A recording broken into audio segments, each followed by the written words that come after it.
because I wanted to put him down here, basically, right? And with that example, are you speaking?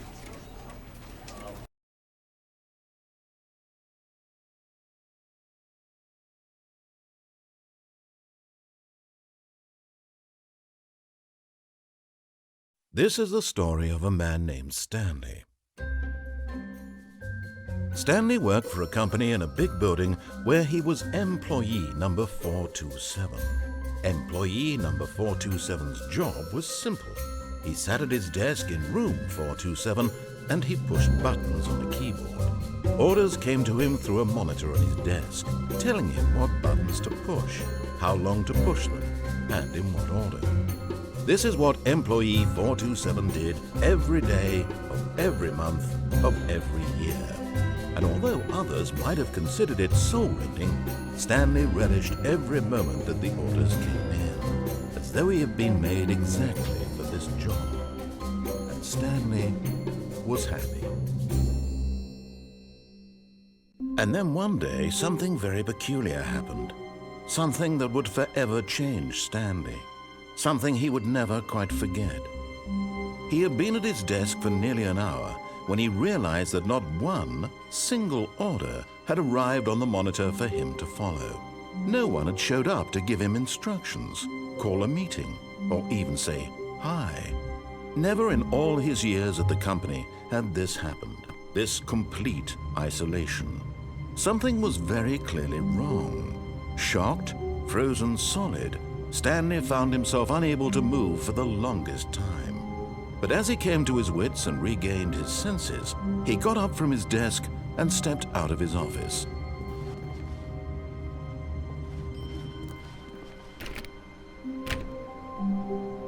All of his co-workers were gone. What could it... Oh, please. Are you really just doing this for the achievement? Click a door 5 times. Is that all that you think an achievement is worth? No. I can't just give these merits away for such little effort. A measly 5 clicks. Now suppose you were to click the door 20 times. I would say that's the kind of effort that warrants recognition.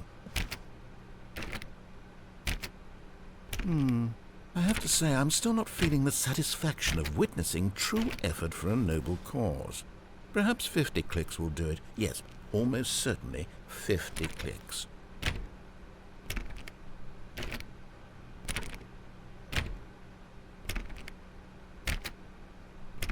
No, I'm still not feeling it.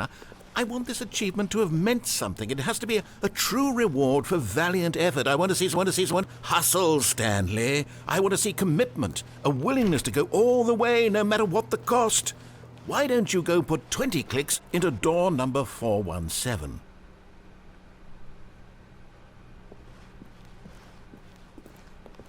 When Stanley came to a set of 2 open doors, he entered the door on his left. This was not the correct way to the meeting room, and Stanley knew it perfectly well. Perhaps he wanted to stop by the employee lounge first, just to admire it.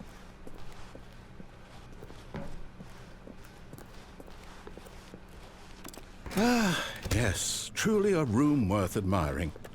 But eager to get back to business, Stanley took the first open door on his left.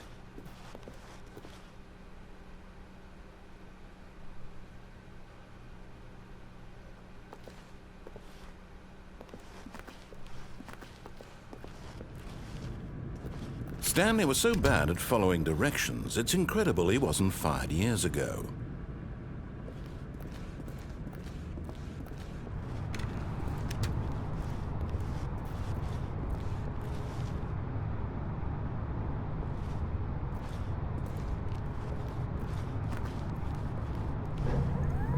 Look, Stanley, I think perhaps we've gotten off on the wrong foot here.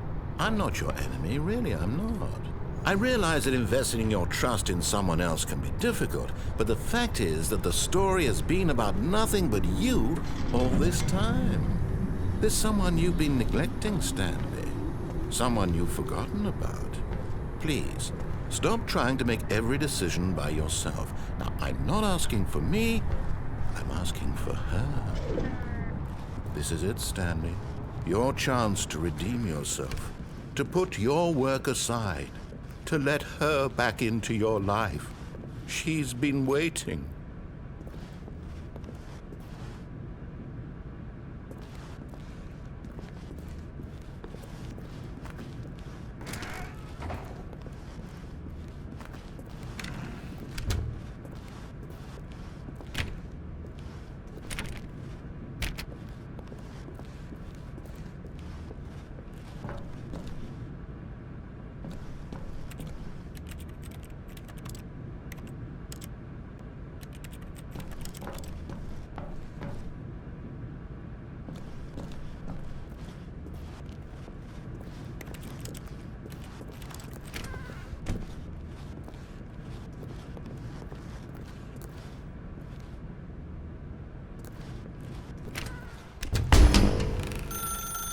That's her, Stanley.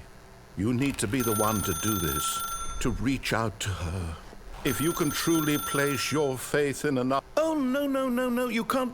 Did you just unplug the phone? No, that wasn't supposed to be a choice. How did you do that? You actually chose incorrectly? I didn't even know that was possible. Let me double check. No, it's definitely here, clear as day. Stanley picks up the phone. He's taken to his apartment where he finds his wife, and the two pledge themselves to one another. Music comes in, fade to white, roll credits. Not picking up the phone is actually somehow an incorrect course of action. How is that even possible? None of these decisions were supposed to mean anything. I don't understand. How on earth are you making meaningful choices? What did you... Wait a second. Did I just see... No, that's not possible. I can't believe it. How had I not noticed it sooner? You're not Stanley. You're a real person. I can't believe I was so mistaken. This is why you've been able to make correct and incorrect choices. And to think I've been letting you run around in this game for so long. If you'd made any more wrong choices, you might have negated it entirely. It's as though you completely ignored even the most basic safety protocol for real-world decision-making. Or did you not grasp the severity of the situation? Well, I won't have that kind of risk on my watch. I'm going to stop the game for a moment so we can educate you properly on safe decision-making in the real world. Please observe this helpful instructional video. Choice. It's the best part of being a real person, but if used incorrectly can also be the most dangerous. For example, in this scenario, a hypothetical real person named Stephen has a choice. He could spend years helping improve the quality of life for citizens of impoverished third world nations. Or he could systematically set fire to every orphan living in a 30-kilometer radius of his house. Which choice would you make? Remember that unlike here, the real world makes sense, and at no time should you make a choice that does not conform to rational logic. If you find yourself speaking with a person who does not make sense, in all likelihood, that person is not real. Allow the person to finish their thought, then provide an excuse why you cannot continue talking. Turn to a partner and practice saying, "My goodness, is it 4:30? I'm supposed to be having a back, sack, and crack."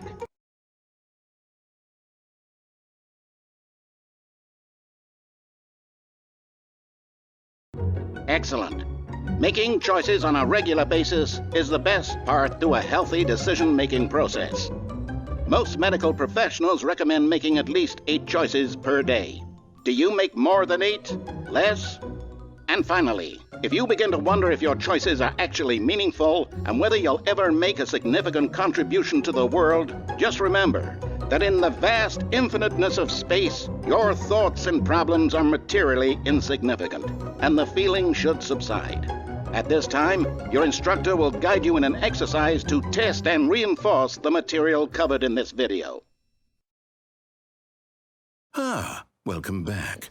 You may have noticed that this room has begun to deteriorate as a result of narrative contradiction. But not to worry. Now that you're properly informed on good decision-making, we're going to revisit a choice you made just a few minutes ago and see what the correct thing to do would have been. This way, please.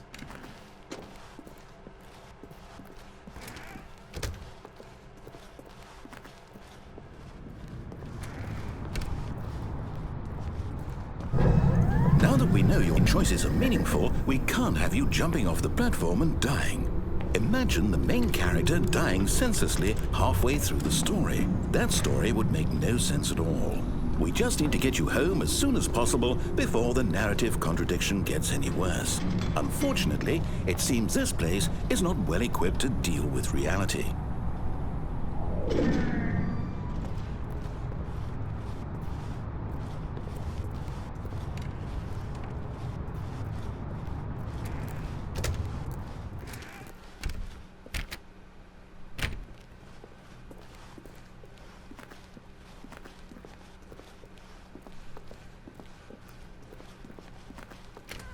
Almost there.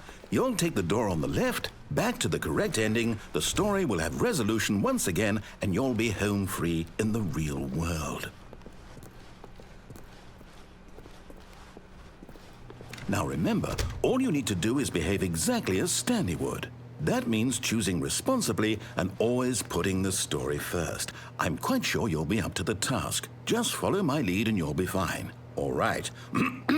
When Stanley came to a set of 2 open doors, he entered the door on his left.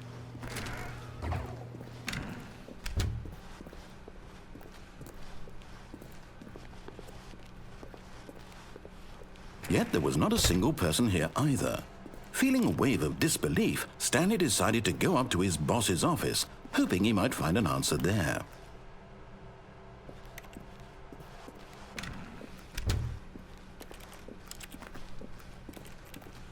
Coming to a staircase, Stanley walked upstairs to his boss's office.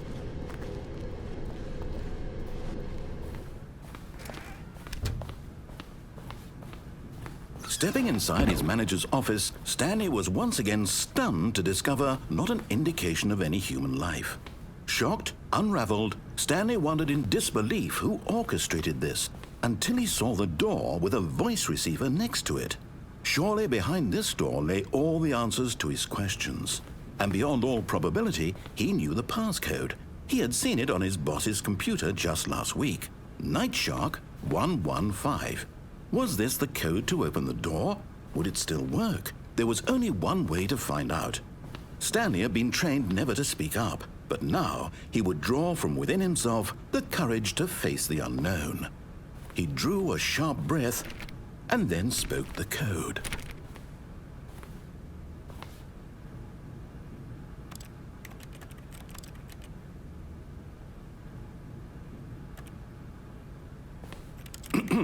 Stanley spoke the code. Nightshark 115. He spoke it into the receiver, right there on the wall.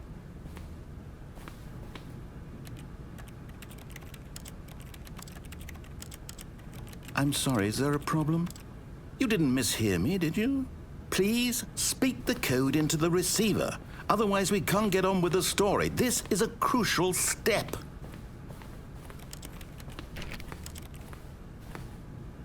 Okay, fine, you're not going to do it, but you know what? It's pretty humiliating to bring you this far, only for you to suddenly decide you have better things to do. I asked you for this one single thing, for your respect. The kind of respect Stanley shows for his choices. He knows what it means to take a story seriously.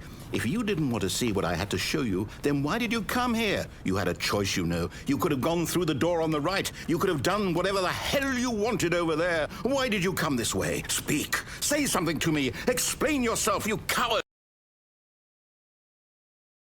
Behave exactly as Stanley would. That means choosing responsibly and always putting the story first. I'm quite sure you'll be up to the task. Just follow my lead and you'll be fine. All right. When Stanley came to a set of 2 open doors, he entered the door on his left.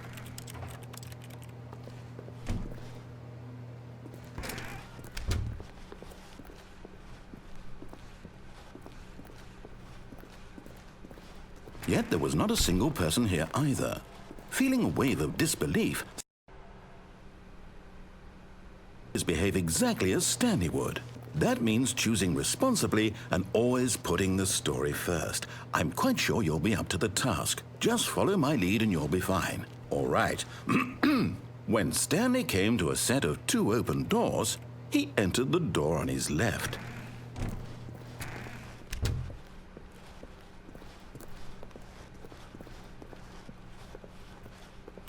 Yet there was not a single person here either. Feeling a wave of disbelief, behave exactly as Stanley would. That means choosing responsibly and always putting the story first. I'm quite sure you'll be up to the task. Just follow my lead and you'll be fine. All right. When Stanley came to a set of 2 open doors, he entered the door on his left.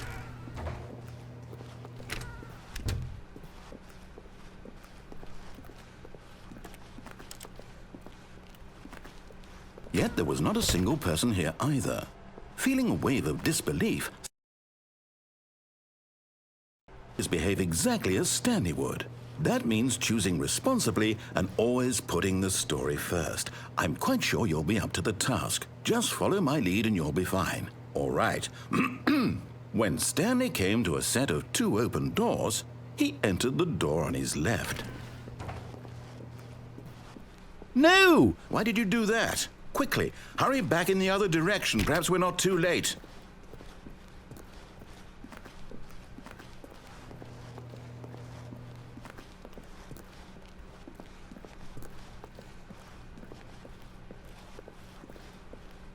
Oh, it's ruined. I can't believe, after everything we talked about, that my story, you've destroyed my work. Why? For what? What did you get out of that? What did you think was so special about seeing the game undone, left here like so much garbage? It's worthless now. And what am I supposed to do? Even if there were a way to continue, would it be worth it? To know that my story is now incorrect? How can I go back to that? I can't erase that knowledge. I'll have to live with it forever, reliving its impossibility forever. I couldn't live that way. Is it better to shut the game down entirely? To willingly destroy all of my work? I don't know. What's the answer? What do I do? What do I do? What do I... No, I have to. I have to shut the game down. I have to. I have to.